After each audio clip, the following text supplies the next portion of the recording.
campaigns in Laconia.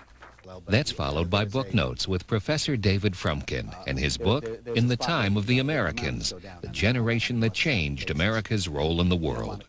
Then, Prime Minister's questions from the British House of Commons as members return from summer recess. Again, tonight at 6, 60 Minutes producer Don Hewitt at the National Press Club. America and the Courts at 7.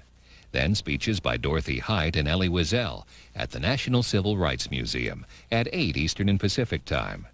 Next at 9, a panel discussion on President Clinton and the press. Sunday, Road to the White House at 7 and 10 Eastern and Pacific Time.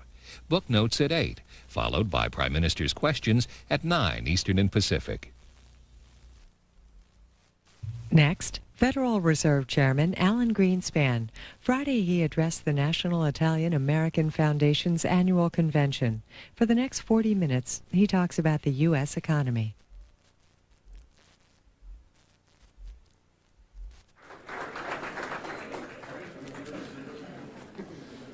Thank you very much, Sal. And on behalf of the National Italian-American Foundation and as chairman of this nonprofit organization, I am pleased to welcome you to this Washington briefing of leading American Italian executives. I also especially want to welcome the chairman of the Federal Reserve Bank, Alan Greenspan, who has made time to join us today, and as he has in the past too. We're grateful for that. Initially, I want to thank Dick Grasso, chairman of the New York Stock Exchange and an important member of the Foundation Board of Directors.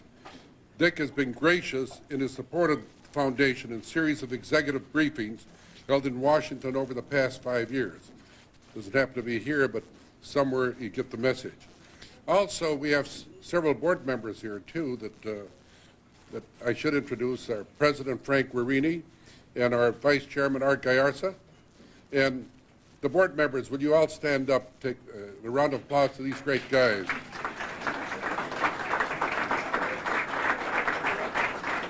Let me tell you, they are the workers. They're the ones that get the job done, and let me tell you, our mission is a great one, and we have to do it. We have to set out what we said we're going to do, and we're going to do it. I'd be remiss if I failed to acknowledge our friend Congressman John LaFalce, who as Dean of the Italian-American Delegation has provided tremendous leadership over the years. John? And he was our chairman last year. I also would like to thank Pat Leahy, my good friend. I want you to know he's an Italian-American.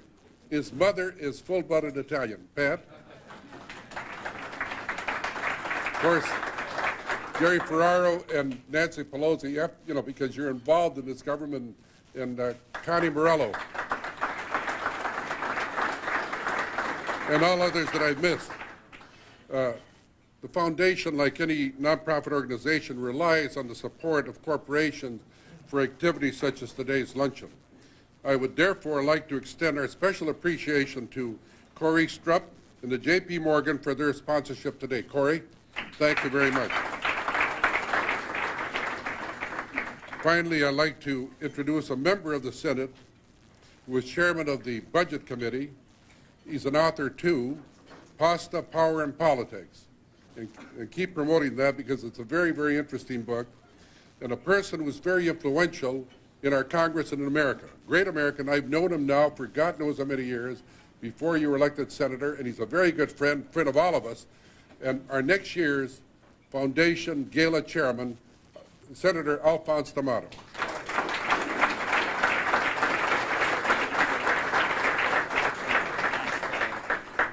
Thank you very much, Frank. And ladies and gentlemen, it's a great pleasure for me to have this unexpected, wonderful opportunity of introducing our luncheon speaker.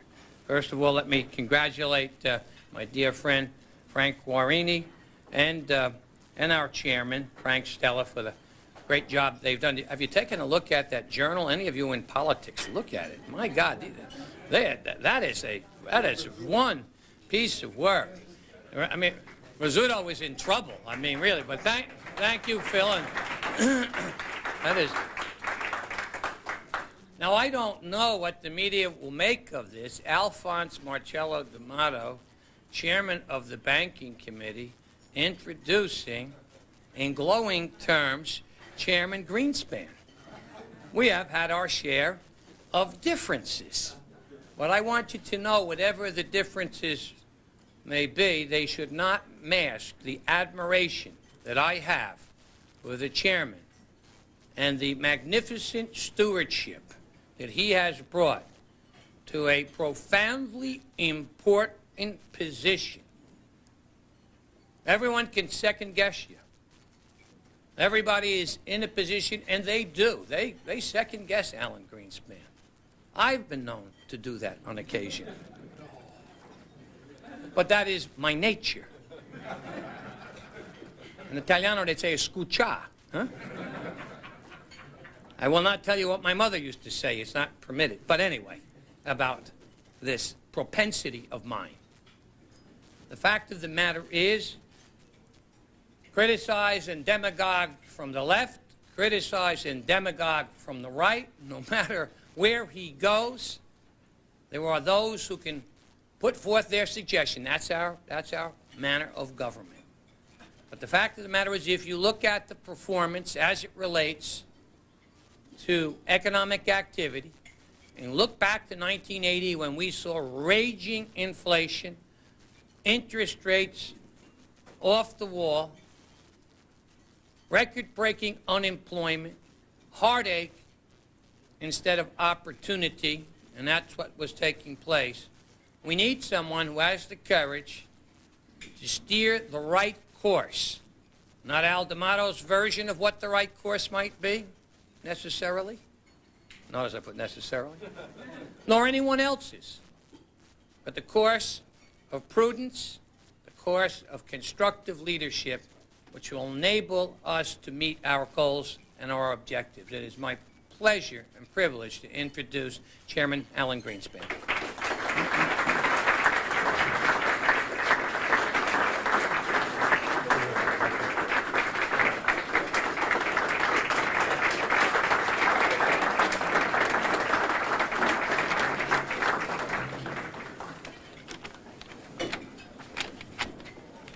Mr. Chairman, I really appreciate that because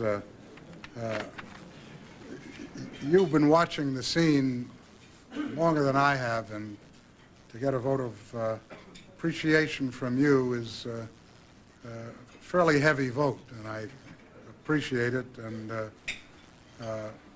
I'm sure we will disagree on occasion as time goes on, but I know we're both looking for the same direction for the United States, and that's to be moving forward and in a progressive way. And I say that even though I've just been made an honorary Italian,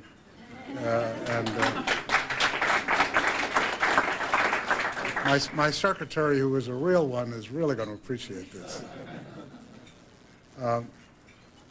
I got in from Chicago last night, in fact, 1 o'clock this morning, and I'm slightly bleary-eyed, so my real major problem at luncheon is I may become inordinately clear, and that would be a terrible mistake.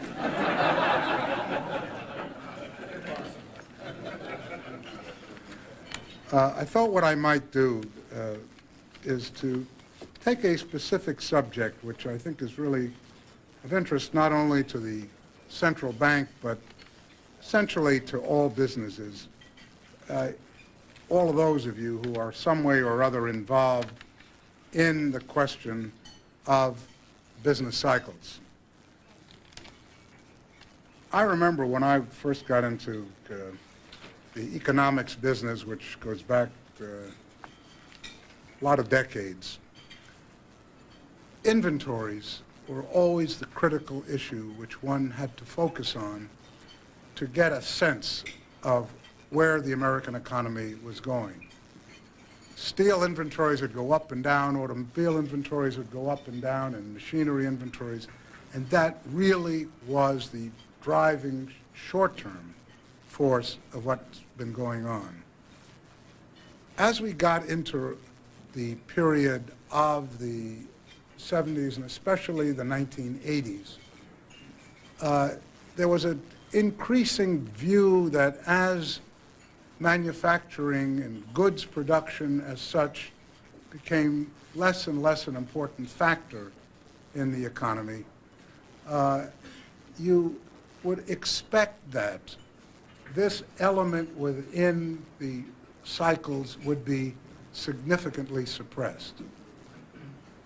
Interestingly enough, in looking at the last 2 or 3 years, if one had to pick what was the single most important factor creating excess pressures on the economy against resources and then weakness, it turns out that it is our old favorite statistic, inventory change. What I'd like to give you a sense of is how we at the Fed have been looking at this process, what it's been doing, and try to get a sense of how that key element in the business cycle is going to be determinant in the years ahead. You, I suspect, along with most everybody, at least those of you who are in business, have been caught up in the just-in-time issue, where because of extraordinarily improved computer technology, we've been able to trace inventory movements in a way which in the past was just not feasible. You never really knew what inventories of your products were forward of your output until all of a sudden you found that your customers have just disappeared. Things are beginning to change in a very important way as suppliers are increasingly integrating their production plans with their customers. And whereas in the old days you would never get a purchasing manager, or what we used to call them back then, a purchasing agent, tell a salesman anything. Because if you told him what your inventory position was of the product that he was selling to you, he had a very significant advantage in any negotiation. Now what has happened is an awareness which has grown over the years of the integrated importance of how inventories are managed throughout the system. And what is really quite extraordinary is the self-interest of all of these parties have made this system into a very effective and increasingly sophisticated management of inventories. If you look, however, at the process by which we were getting there, it became terribly obvious that we were being set up, so to speak, for a very significant inventory cycle.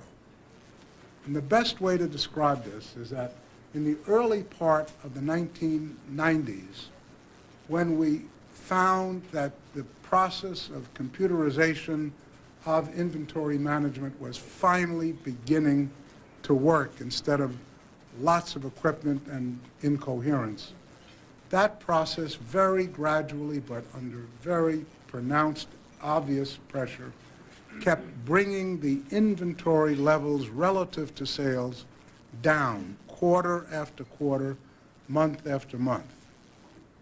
And what this meant basically was that inventory investment, which is essentially the change in the inventory level, was at a relatively low level because the efficiency was improving progressively month by month. However, it became fairly apparent to us at the board as we looked at this process is that you can only go down so much. There is a zero level there somewhere, and even when you don't get to zero, you're getting close enough, so it has an effect. And what that effect is that when your inventory sales ratios, which have been coming down, flatten out, inventory change jumps, meaning that if you just think of the arithmetic of that process, if you now have to hold inventories proportional to sales where before it was progressively less. All of a sudden, there is a big surge in inventory investment, and that means that the production levels must surge as well. And indeed, that process clearly became evident in the spring of 1994, although it was clearly in the process of emerging as we moved through 1993.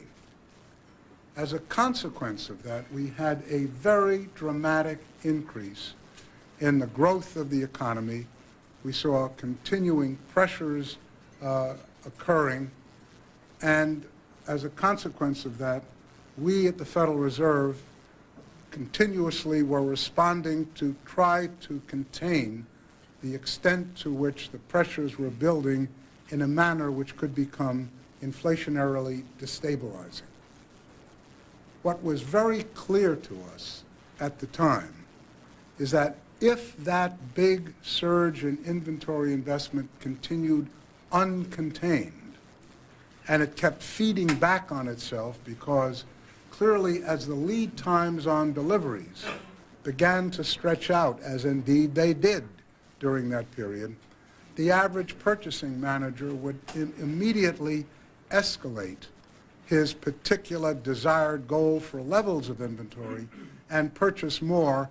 And if you've been in this business long enough, you can see that cycle running away where you never quite catch up until you've glutted the market with excess inventories and you go into what has historically been a severe inventory recession.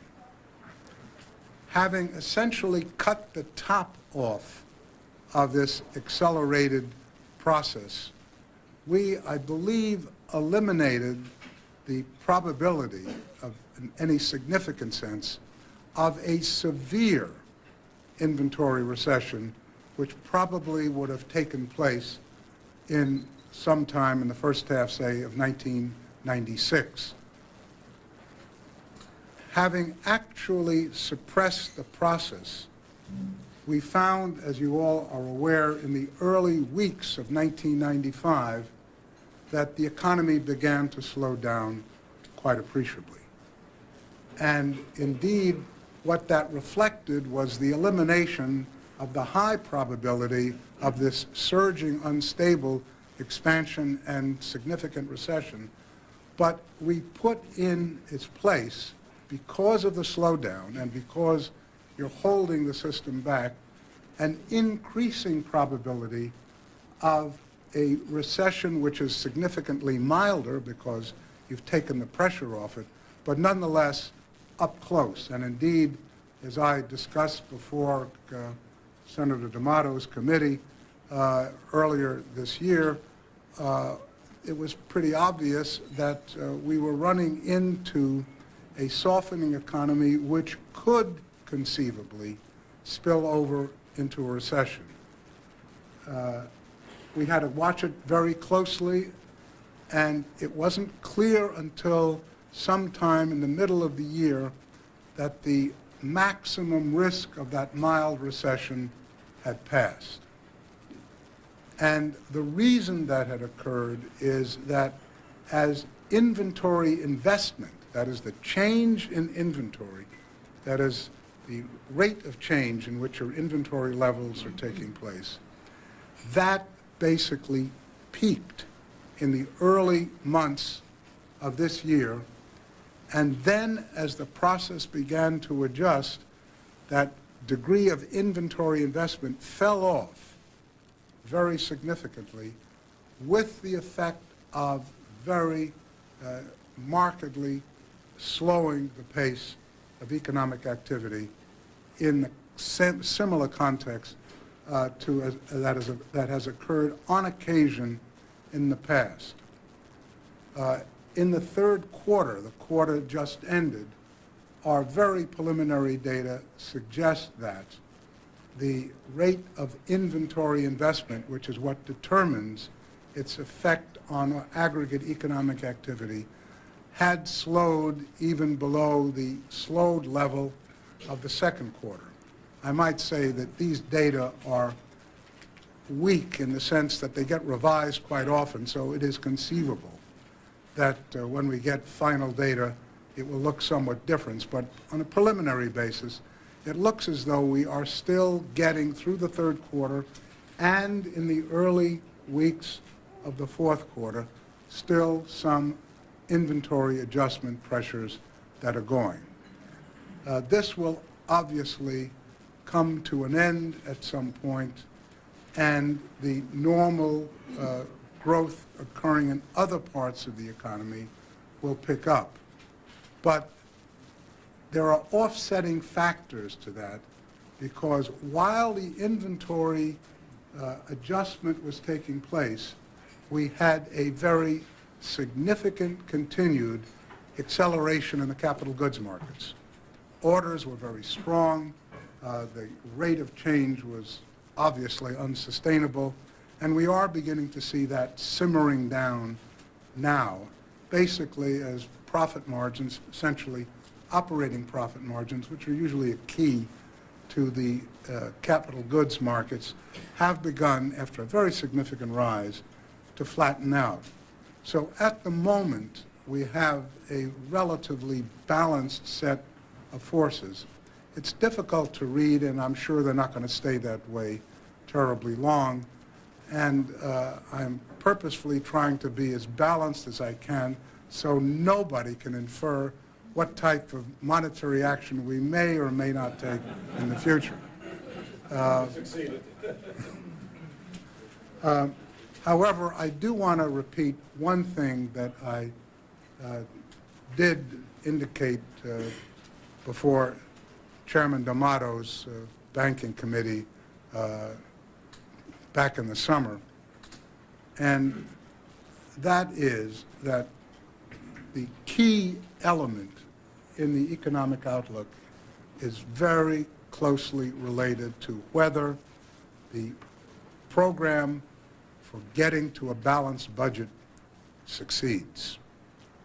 Because if we take a look at what has been happening in the financial markets, it is very clear that after years of tremendous skepticism, the markets are finally believing that, good Lord, they must be serious. And the result of that has been a very pronounced decline in long-term rates as inflation expectations have been pulled out of the market. I've said before that I consider the extraordinary amount of sense of conflict on the budget issue not something which gives me concern, because there is so much at stake here in taking a budget deficit which was projected significantly into the future and trying to flatten it out. If there was not a very substantial amount of acrimonious debate, one could readily conclude that nothing terribly much was going on and that all of this was posturing. Indeed, it is not. And I think it is terribly obvious that both the President and the Congress, for the first time in recent, I was going to say decades, and that's probably the right term, are coming to grips with what is, in my judgment, the really serious problem in this country, namely the lack of savings, the inflationary processes which are involved in the budget deficit issue. If, for some reason, this process fails, interest rates will back up in the long end of the market, mortgage interest rates will move up, and it could put significant strain on the economy. And so all of us who are in one way or another related to this process, I think, have to recognize what we have here is a very major stake. If this process of bringing the deficit finally under control succeeds, then the economic outlook in this country is really very impressive, because, as I said in Chicago last night, we have developed into an extraordinarily first-class economy in a way which 10, 15 years ago, no one would have even premised. We have moved to the forefront of economic development in a manner which is suggestive of a terribly successful 21st century if we can get over this particular very important hump.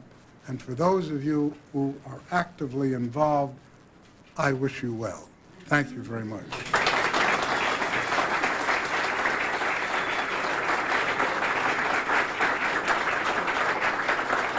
Thank you, Mr. Chairman.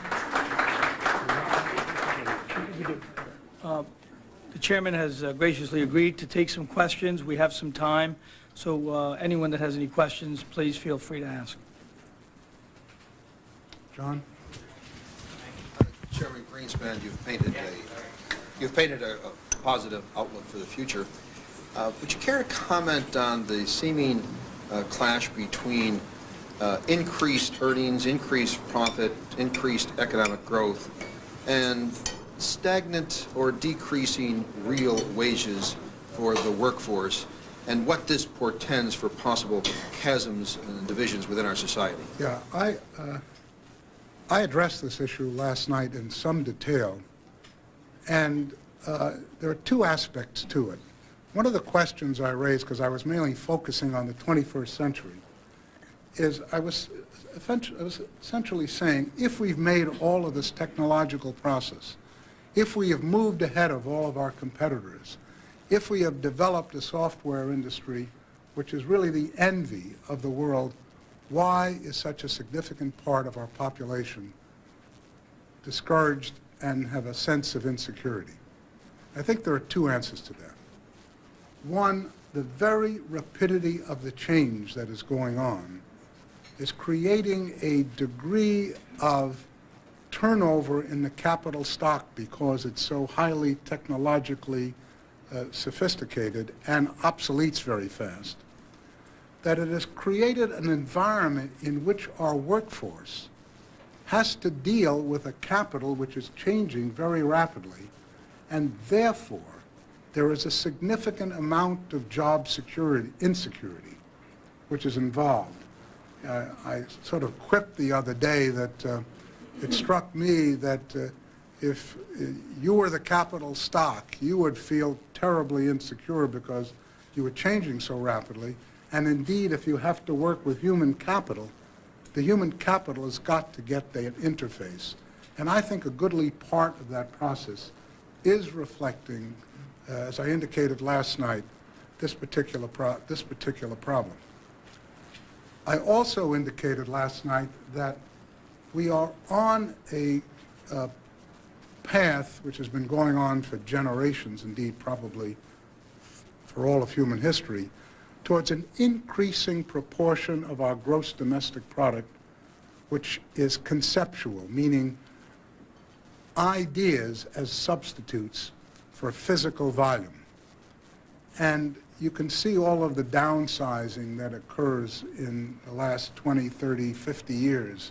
We used to have large radios, which are very bulky. We now have got elegant transistors, which do an even better job. We've replaced huge tonnages of copper wire with thin fiber optics. And the cable is, as you would know, is relatively small compared to what you need for copper. In other words, we have displaced physical things with concepts, ideas, and that is an irreversible force. But what it does do is it means that at the margin, ideas are becoming an increasingly important part of the value added of the economy. And as a consequence of that, we are getting, it shouldn't be to anybody's surprise, that the economic value of education is clearly increasing relative to what it has been in the past. And therefore, those with college degrees have opened up continuously in the last 15 years the gap in incomes against those with, say, high school diplomas. And those with high school diplomas have opened up the gap vis-a-vis those who are high school dropouts. And what this has meant is that we have created, as a consequence of this, an increased dispersion of income. Or put another way, there is an increasing part of our workforce which is struggling to keep up because it is falling relative to the average.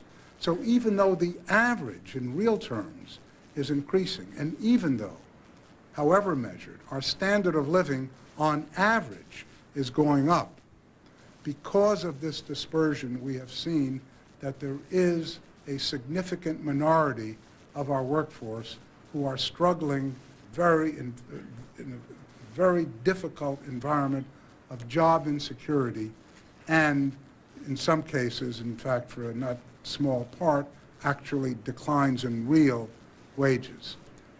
I think that that process is not projectable indefinitely into the longer term. I don't want to get into the technical issues involved, but I suspect that it's the same technology which has created this problem. It will cure it, but it will take time. But most importantly, we have to make certain that we keep the capability of our workforce at a level which can deal with this extraordinarily rapidly changing and very impressive sets of technologies which we are developing in this country. Yes. Chairman, this was an optional question. You don't have to answer this one, but in your opinion, what effect will this tax bill have on our economy in regard to jobs and opportunities, where the money is being, there are less taxes, but it's not being appropriated to the deficit, which you said that the balanced budget is our single most important thing, but rather into other directions. Can you state publicly what your opinion is of the tax bill? No. I shouldn't have asked it that way. Congresswoman? If I could ask it a different way, Mr. Chairman. All right. Picking up on your comment about how education is really, the educational value is much more to the economy now than it was in the past. And going back to your comment about a balanced budget and how the acrimony in the House and Senate is sending signals that people are serious, does it make any difference how that balanced budget is achieved, and either to the market or to the economy? Well, I think all economists would tell you that how budget balance is created does matter. And it matters basically because of the composition of what spending decreases are. I would say this, as I've said before the Congress for many years, that the problem that I see with the current services budget, which has been progressing over the years, is one in which the outlay growth is running in excess of the growth in the tax base, which means you can't solve the budget deficit over the longer run from the tax side, because so long as you have a rate of growth in outlays faster than the tax base, you cannot fundamentally bring it to closure. So a necessary condition to bring the budget into balance is to bring spending down. But I grant you it does matter how you affect those various elements in spending. I might also just say parenthetically, with respect to the issue of education, is that one of the interesting things that is occurring as a consequence of all of these changes is that companies are beginning to recognize that in-house training for very specific types of jobs is a very big payoff. And I would say that on-the-job training, as best I can judge, is the most effective way to bring the skills up to the specific requirements of a current job, rather than talking in the broad abstraction. One needs to have education and all of the other elements, but unless you have the key technical capabilities which on-the-job training gets you, it is very difficult to do. So I think that there's a very important role for the private sector in this whole area, and I think it's evident that they are beginning to see it that way, because there are a lot of companies who effectively require that you go to class, say, twice a week in sort of their own school or something of that nature, recognizing that unless you build the skills within the company, you're not going to be able to buy them on the outside. Senator? Chairman, you might touch on the question of the CPI and its accuracy, how accurate it is and what the accuracy factor might be in terms of reality as opposed to what we're now proposing. And I might ask you to go one step further. My colleague has had the incredible political courage, Senator Moynihan, in very forcefully writing and articulating publicly the position that the CPI should be adjusted to more accurately reflect what the cost of living is, and it would have quite an incredible impact in terms of revenues that are paid out and revenues that would not have to be paid out, both on the tax side and the spending side. Would you comment on that? We have looked, as you know, because we've testified before you in this regard in some detail, at the basic numbers which are in the Consumer's Price Index, which Senator Moynihan has very correctly stipulated is not the same as a cost of living index, and indeed, the Bureau of Labor Statistics, who publishes the CPI, says, in fact, it is not a cost of living index. If, and this is what my presumption is, and I think most people, I suspect, would agree with this, if the purpose of price adjustments are to keep retirement recipients whole in real terms, and to make certain that where we index the tax structure, that that too reflects real changes in the cost of living. Regrettably, virtually all of the evidence which I have seen suggests that, in part because of the inherent difficulty in trying to truly gauge the cost of living, that our proxy for it, the Consumer's Price Index, tends to be fairly significantly, it tends generally to run probably somewhere maybe 0.5% to a full percent in excess annually of the real cost of living. It's not that the Bureau of Labor Statistics and their skilled, very, very skilled technicians are just not doing it right. It is an inherently difficult thing to do. And let me give you one very important reason why that is the case, other than those which are generally cited. It's been observed that when you introduce a new product, the price falls very dramatically as it is developed. But you don't really recognize it is there until it's actively traded in the markets, and as a consequence, the BLS picks it up at the bottom of the cycle, misses this part. Now, you might think that that's a minor issue, but when you add them all up, all of these small products whose declines have been missed, you find that there is a tendency on the part of the overall CPI to over-adjust for the change in the cost of living. And as a consequence of this, unless we were to revise back earlier data as we began to pick up these new products, we can't make that adjustment. And because the Consumer's Price Index is used in so many different types of contracts, you can't go back and revise it. And as a result, there is no way to handle this particular problem. There are 4 or 5 other major issues which have been identified by a committee appointed by the Senate Finance Committee, headed by Michael Boskin. There are a number of other issues which have been raised which suggests that the CPI is an overestimate, even more than I suggest. But I think the crucial question is not to find ways to improve the index. I think we ought to do that in general.